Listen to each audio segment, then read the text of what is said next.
Good morning students. Smart learning में आप सभी का स्वागत है।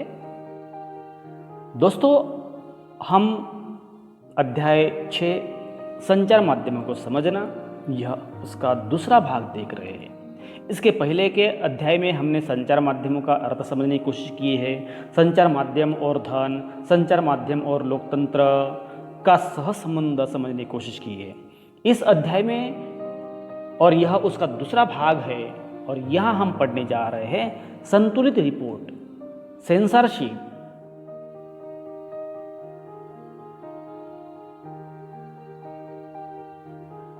समाचार पत्र का असंतुलित विवरण, मसौदा तय किया जाना, स्थानीय संचार माध्यम, सामाजिक विज्ञापन, प्रजातंत्र में संचार माध्यम, इन मुद्दों पर चर्चा करने वाले हैं। दोस्तों, इस चित्र में देख सकते हैं कि किसी कार्टूनिस्ट ने यह चित्र निकाला है और यहाँ हम बैठे बैठे हमारे हाथ बंधे हुए और मीडिया हमको सब कुछ खिला रहा है। ये चित्र एक हमको समझने के लिए दिया गया है कि हम किस प्रकार से मीडिया पर निर्भर है, क्योंकि आज के ज़माने में मीडिया के बिना हम अपनी ज़िंदगी, हमारा जीवन बिल्कुल आगे नहीं बढ़ता और इसीलिए इस मीडिया का भी महत्वपूर्ण रोल होता है। दोस्तों, यहाँ आपके सामने 2 न्यूज़ दिए गए हैं और ये 2 न्यूज़ है। एक है न्यूज़ ऑफ इंडिया की रिपोर्ट है और दूसरी है इंडिया डेली की रिपोर्ट है। और यहाँ अगर हम पढ़ेंगे कि उनके जो टाइटल है या उनके जो हेडिंग से दिए गए, प्रदूषण फैलाने वाले कारखानों पर वज्रपात, विरोधियों द्वारा चक्का-जाम, यातायात रुका, ये न्यूज़ ऑफ इंडिया की रिपोर्ट है और इसकी वो हेडलाइन है। और दूसरी बात है इंडिया डेली की रिपोर्ट है, कारखानों के बंद होने से घोर अशांति। तो देखिए, अगर हम ये दोनों न्यूज़ को, दोनों समाचारों को देखेंगे तो किस प्रकार से लोगों, जो संबंधित लोग होते हैं, इसमें जो जिनका संबंध होता है, ताल्लुक होता है, उन लोगों में अशांति फैल जाती है। तो यहाँ अगर इन समाचारों का अगर हम एनालिसिस करेंगे तो हमको पता चलता है कि वास्तविकता तो ये है कि यदि आप इनमें से केवल एक समाचार पत्र पढ़ेंगे तो विषय का एक ही पक्ष आप जान पाएंगे। यदि आपने न्यूज़ ऑफ इंडिया पढ़ा होता तो आपको विरोधियों की बातें व्यर्थ उत्पात लगती, उनका यातायात व्यवस्था में बाधा उत्पन्न करना और अपने कारखानों से शहर में प्रदूषण फैलाते रहना आपके मन में उनकी बुरी छवि अंकित करता है।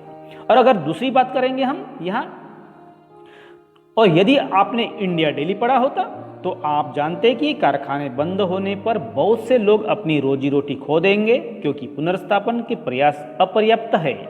इन दोनों में से एक भी विवरण संतुलित नहीं है। संतुलित रिपोर्ट वह होती है जिसमें किसी भी विषय पर दृष्टिकोण से चर्चा की जाती है, हर दृष्टिकोण से चर्चा की जाती है, फिर पाठकों को स्वयं अपनी राय बनाने के लिए स्वतंत्र छोड़ दिया जाता है, तो उसको हम बोलते हैं संतुलित रिपोर्ट। तो ये हो गया संतुलित रिपोर्ट का अर्थ। अभी संतुलित रिपोर्ट लिख पाना संचार माध्यमों के स्वतंत्र होने पर निर्भर करता है। स्वतंत्र संचार माध्यम से तात्पर्य यह है कि उनके द्वारा दिए जाने वाले समाचारों को कोई भी नियंत्रित या प्रभावित न करे, समाचार का विवरण देने में कोई भी उन्हें निर्देशित न करे कि उसमें क्या सम्मिलित किया जाना है और क्या नहीं करना है, किसकी न्यूज़ देनी है, किसकी नहीं देनी है। और लोकतंत्र में स्वतंत्र संचार माध्यमों का होना अत्यंत महत्वपूर्ण है। जैसे कि हमने अभी ऊपर देखे हैं, संचार माध्यमों द्वारा प्रदान की गई जानकारी के आधार पर ही हम नागरिकों के रूप में कार्रवाई करते हैं और इसीलिए संचार माध्यमों द्वारा दी गई जानकारी भी विश्वसनीय और तटस्थ होनी चाहिए। तभी हमारे देश में, मतलब जो लोकतांत्रिक देश होते हैं, वहाँ शांति और अमन प्रस्थापित हो सकती है।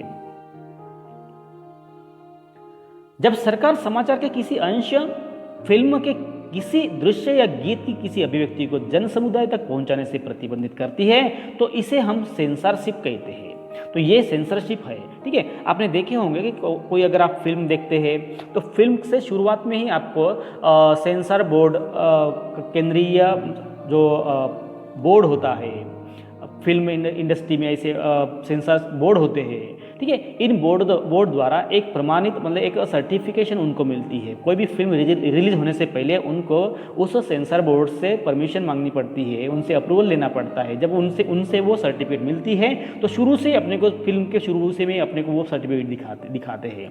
और सेंसरशिप का मतलब होता है, जैसे कि आपने एक पिक्चर देखे होंगे जैसे पद्मावत, और पद्मावत का शुरू में नाम था पद्मावती, लेकिन सेंसर बोर्ड के पास ऑब्जेक्शन जाने की वजह से सेंसर बोर्ड ने लोगों ने विरोध करने की वजह से सेंसर बोर्ड ने उन डायरेक्टर प्रोड्यूसर को बताया कि सेंसर को उसमें कुछ चेंज किया जाए, तो उन्होंने पद्मावती नाम से पद्मावत कर दिया वो पिक्चर का नाम। तो इस प्रकार से अभी और हाल ही में एक लेटेस्ट अभिनेता अक्षय कुमार की फिल्म आ रही है जिसका नाम है लक्ष्मी बॉम्ब।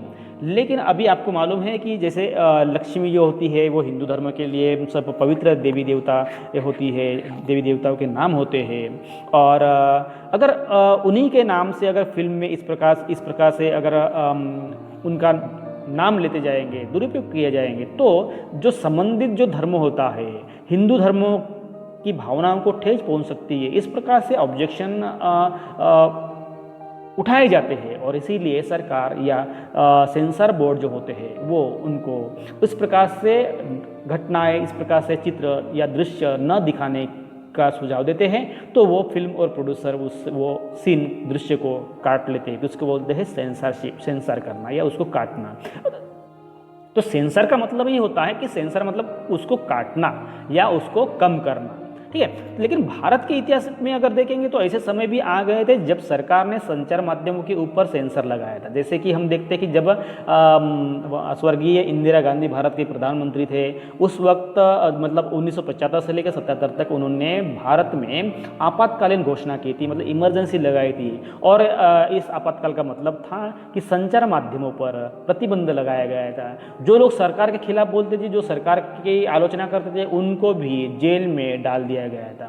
तो इस प्रकार से संचार माध्यम अगर स्वतंत्र नहीं होते हैं तो इसका मतलब ये है कि उन पर सरकार का नियंत्रण होता है, और इसीलिए संचार माध्यमों का स्वतंत्र होना लोकतांत्रिक सरकार के लिए बेहद जरूरी होता है। समाचार पत्र का असंतुलित विवरण कैसा होता है? और अधिकांश जो समाचार पत्र होते हैं वो संतुलित विवरण देने में असफल रहते हैं। अभी इसके भी कारण होते हैं, क्योंकि संचार माध्यमों पर व्यापारिक प्रतिष्ठानों का नियंत्रण होता है और कई बार किसी विवरण के एक पक्ष पर ही ध्यान केंद्रित कराना इनके हित में नहीं होता, इनके हित में नहीं होता, यहाँ नहीं चाहिए, ठीक है, नहीं होता। अभी इसका कारण भी हम देखते हैं कि मतलब विशिष्ट पक्ष पर कई बार क्या होता है कि कई बार किसी विवरण के एक पक्ष पर ही उनको ध्यान केंद्रित करना इनके हित में होता है। इसका कारण ये है कि जैसे संचार माध्यमों द्वारा निरंतर धन की आवश्यकता होती है, उसके लिए उनको विज्ञापनों पर निर्भर रहना पड़ता है। और लेकिन जो विज्ञापन करते, जिस चीज़ का विज्ञापन करते, अगर वो प्रोडक्ट अगर कुछ फॉल्टी भी होता है या उसमें ऐसी कोई गुणवत्ता भी नहीं होती है, फिर भी क्योंकि उनको उस प्रोडक्ट के कंपनी से उनको पैसा मिलता है, धन मिलता है, और इसीलिए उसका वो विरोध नहीं कर सकते हैं या उसकी आलोचना भी नहीं कर सकते हैं, क्योंकि उन लोगों के विरोध में लिखना उनके लिए कठिन हो जाता है, क्योंकि उनसे ही उनको धन प्राप्त होता है। और व्यापार से गहन जुड़ा होने के कारण अब जो संचार माध्यम होते हैं वो कमर्शियल है, और इसके कारण अब संचार माध्यमों को स्वतंत्र अब नहीं समझ सकते हैं, क्योंकि वो किसी ना किसी हित के लिए, किसी ना किसी चीज़ के लिए वो अपने हित की सुरक्षा करना चाहते हैं। आप चित्र में देख सकते हैं कि मीडिया जो पर्सन्स होते हैं, मीडिया वाले जो होते हैं, हर घटना का कवरेज करने के लिए वो तत्पर रहते हैं, रेडी रहते हैं। जैसे कि हमने अभी लॉकडाउन काल में भी बहुत सारे मीडिया पर्सन्स होते हैं, पत्रकार लोग होते हैं। ये लोग देश की हर घटना की या जहाँ भी कई घटनाएं हो रही है, कोई भी ऐसी विशेष घटना हो रही है, उसका कवरेज दिखाने की कोशिश करते थे। अगला मुद्दा है हमारे सामने मसौदा तय किया जाना, जिसको हम एजेंडा बोलते हैं। तो एजेंडा किस प्रकार से किया जाता है कि जैसे कि आप जानते हैं कि मीडिया तय करती है किस प्रकार का मुद्दा फोकस में करना है, किस प्रकार के मुद्दे पर ज़्यादा फोकस करना है, किन घटनाओं पर ध्यान केंद्रित किया जाए, इसमें भी संचार माध्यमों की महत्वपूर्ण भूमिका रहती है। और इसी के आधार पर वह तय कर देते हैं कि क्या सरकार में दिए जाने योग्य है या क्या समाचार में दिए जाने योग्य है। उदाहरण के लिए हम देखते हैं कि अपने विद्यालय में अगर वार्षिकोत्सव की खबर शायद समाचार में दिए जाने योग्य नहीं होती है, लेकिन यदि कोई प्रसिद्ध अभिनेता उसमें मुख्य अतिथि के रूप में अगर आमंत्रित हो जाता है तो संचार माध्यम की रुचि इसे समाचारों में सम्मिलित करने में हो सकती है, क्योंकि उनकी टीआरपी बढ़ जाती है, उनको दर्शक मिल जाते हैं, उनको प्रसिद्धि भी मिल जाती है। और कुछ खास विषयों पर ध्यान केंद्रित करके संचार माध्यम हमारे विचारों, भावनाओं और कार्यों को प्रभावित करता है और हमारा ध्यान उन मुद्दों की ओर आकर्षित करते हैं। हमारे जीवन पर महत्वपूर्ण प्रभाव डालने और हमारे विचारों को निर्मित करने में मुख्य भूमिका होने के कारण जनरली यह कहा जाता है कि संचार माध्यम ही हमारा मसौदा या एजेंडा तय करते हैं, क्योंकि ये एजेंडा जो होता है वो संचार माध्यमों द्वारा किया जाता है और इसीलिए हम उन्हीं के अनुसार हम अपनी इच्छा भी व्यक्त करते हैं। अगर हम देखेंगे कि हाल ही में संचार माध्यमों ने जो कोका कोला होता है, जो पेय होता है, ठीक है, में इसमें कीटनाशकों का स्तर खतरे के स्तर तक बढ़े हुए होने की ओर हमारा ध्यान आकर्षित किया था और उन्होंने कीटनाशकों के अत्यधिक मात्रा में होने की रिपोर्ट भी प्रकाशित की थी। और इस तरह हमें कोला पेयों को अंतर्राष्ट्रीय गुणवत्ता व सुरक्षा मापदंडों के अनुसार नियमित रूप से नियंत्रित करने की आवश्यकता महसूस कराई थी। उन्होंने सरकार के दबाव के बावजूद निडरतापूर्वक घोषणा की कि कोका कोला पीना सुरक्षित नहीं है और इस वृत्तांत को पेश करके संचार माध्यमों ने निश्चित रूप से हमारा ध्यान ऐसे विषय पर केंद्रित करने की कोशिश की है कि जिस पर यदि उनकी रिपोर्ट न आती तो हमारा ध्यान भी नहीं जाता, क्योंकि उन्होंने इसीलिए किया है क्योंकि प्रजा जो होती है, लोकतंत्र में जो लोग होते हैं, इनके सेहत अच्छा होना चाहिए। जो खाने पीने की चीज़ों का इस्तेमाल करते हैं वो उनके सेहत के लिए अच्छे होने चाहिए। तो इस प्रकार से संचार माध्यम भी हमको सजग रहने के लिए कहते हैं। कई बार ऐसी भी घटना होती है कि जब संचार माध्यम उन विषयों पर हमारा ध्यान केंद्रित कराने में असफल रहते हैं जो हमारे जीवन के लिए महत्वपूर्ण होते हैं, क्योंकि जैसे कि मतलब कोई घटनाएं होती कि जिससे हमारा कोई ताल्लुक नहीं रहता, हमारे जीवन से कोई उसका ताल्लुक नहीं रहता, लेकिन मीडिया उसको बार बार फोकस करने की कोशिश करते हैं। उदाहरण के लिए हम देखते हैं कि पीने का पानी हमारे देश की एक बड़ी समस्या है। प्रतिवर्ष हजारों लोग कष्ट सहते हैं और मर जाते हैं क्योंकि उन्हें पीने के लिए सुरक्षित पानी नहीं मिलता। फिर भी संचार माध्यम हमें इस विषय पर बहुत कम ही चर्चा करते हुए दिखते हैं। और एक सुविख्यात भारतीय पत्रकार ने लिखा है कि कैसे वस्त्रों को नया रूपाकार देने वाले डिजाइनरों ने फैशन वीक में धनवानों के समक्ष अपने नए वस्त्र प्रदर्शित करके सभी समाचार पत्रों के मुख्य पृष्ठ पर स्थान पा लिया, जबकि उसी सप्ताह मुंबई में अनेक झोपड़पट्टियों को गिरा कर दिया गया। फिर किसी ने इस पर जरा सा भी ध्यान नहीं दिया। इतना ही नहीं, हमारे किसान लोग भी कर्ज के बोझ से दबे हुए होने के कारण वो आत्महत्या भी करते हैं, लेकिन सरकार या मीडिया का उनके तरफ ध्यान नहीं जाता है। इसका मतलब क्या है कि जो मीडिया को जो फेवरेबल लगता है, उनके लिए पोषक लगता है, उनके हित में होता है, वही चीज़ वो दिखाने की कोशिश करते हैं। इसका मतलब मीडिया भी जो समाचार दिखाने वाले जो संचार माध्यम होते हैं वो भी कहीं ना कहीं लोकतंत्र में अपनी भूमिका निभाने में असफल रहते हैं। यहाँ हम चित्र में देख सकते हैं कि जिस प्रकार से मसौदा तय किया जाता है, लोग डिस्कस करने लगते हैं और लोग सोचने भी लगते हैं। ये मीडिया वाले अगर व्यक्ति है तो वो तय करते हैं कि लोगों को क्या पसंद है, क्या पसंद नहीं है, वो किस चीज़ में दिलचस्पी रखते हैं और उसी के अनुसार वो अपने चैनल या समाचार पत्रों में न्यूज़ समाचार प्रकाशित करने की कोशिश करते हैं। आप इस चित्र में देख सकते हैं कि जिस प्रकार से संचार माध्यम विज्ञापन करते हैं, साथ साथ में वो अच्छी चीज़ें भी लोगों के सामने पेश करते हैं। संचार माध्यम में फैशन शो बहुत ही लोकप्रिय होता है। टीवी हमारे साथ क्या करता है और हम टीवी के साथ क्या कर सकते हैं, ये भी हमारे सामने एक चित्र दिया गया है कि जैसे कि हम बहुत से घरों में अधिकांश समय टीवी चलता रहता है। हमारे चारों ओर की दुनिया के बारे में हमारे बहुत से विचार जो कुछ हम टीवी पर देखते हैं उसी से बनते हैं। यह दुनिया को देखने वाली एक खिड़की की तरह है। आपके विचार में यह हमें कैसे प्रभावित करता है।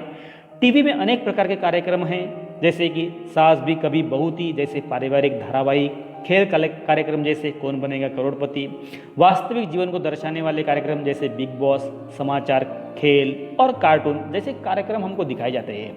और हर कार्यक्रम के पहले, बीच में और अंत में विज्ञापन होते हैं, क्योंकि टीवी का समय बहुत महंगा होता है, इसीलिए केवल वे ही कार्यक्रम दिखाए जाते हैं जो अधिकतम दर्शकों को आकर्षित कर सके। आपके विचार से ऐसे कौन से कार्यक्रम हो सकते हैं जिन विचारों के बारे में सोचिए जो टीवी में दिखाई जाते हैं या नहीं दिखाई जाती। टीवी हमें अमीरों के जीवन के बारे में अधिक दिखाता है या गरीबों के, यह सोचना ही पड़ता है हमको। हमें यह सोचने की जरूरत है कि टीवी का हम पर क्या प्रभाव पड़ता है।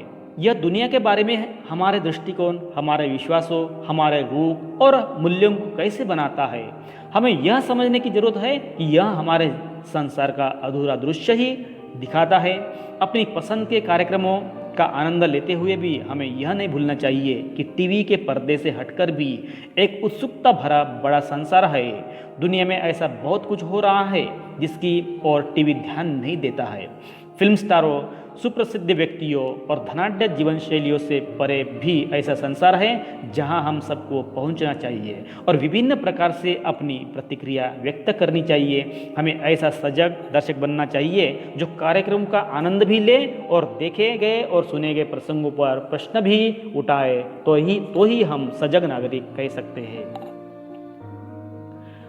अगला मुद्दा है हमारे सामने स्थानीय संचार माध्यम। अभी यह जानकर संचार माध्यम उन छोटे छोटे मुद्दों में रुचि नहीं लेंगे जिनका संबंध साधारण लोगों और उनके जीवन से है, और इसीलिए कई स्थानीय समूह स्वयं अपना संचार माध्यम प्रारंभ करने के लिए आगे आए हैं। जैसे कि आप अगर कभी अपने इलाके में जो न्यूज़पेपर पढ़ते हैं तो उसमें विभिन्न प्रकार के न्यूज़ होते हैं, जैसे कि लोकल से लेकर ग्लोबल तक। जैसे कि हम देखते हैं कि अपने गांव की न्यूज़ समाचार से लेकर अंतर्राष्ट्रीय स्तर की न्यूज़ होती है, और इसीलिए समाचार पत्र में अलग अलग प्रकार के पेजेस भी होते हैं, पन्ने भी होते हैं। तो यहाँ हम देख रहे हैं कि कई लोग सामूहिक रेडियो द्वारा किसानों को विभिन्न फसलों के मूल्य के बारे में बताते हैं और उन्हें बीज तथा उर्वरकों के प्रयोग के बारे में परामर्श देते हैं।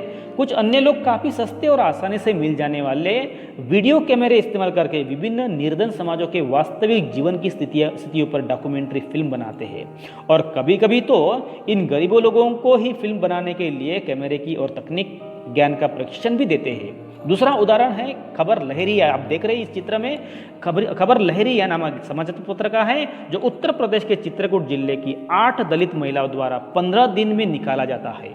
स्थानीय बुंदेली भाषा में लिखित इस 8 पृष्ठ के समाचार पत्र में दलितों से संबंधित विषयों, स्त्रियों के प्रति हिंसा और राजनीतिक भ्रष्टाचार से संबंधित रिपोर्ट होती है।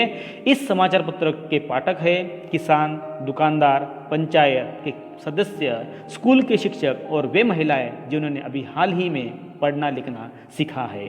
तो इस तरह से स्थानीय संचार माध्यम भी लोगों को सजग रहने के लिए, उनमें अवेयरनेस क्रिएट करने में अहम भूमिका निभाते हैं।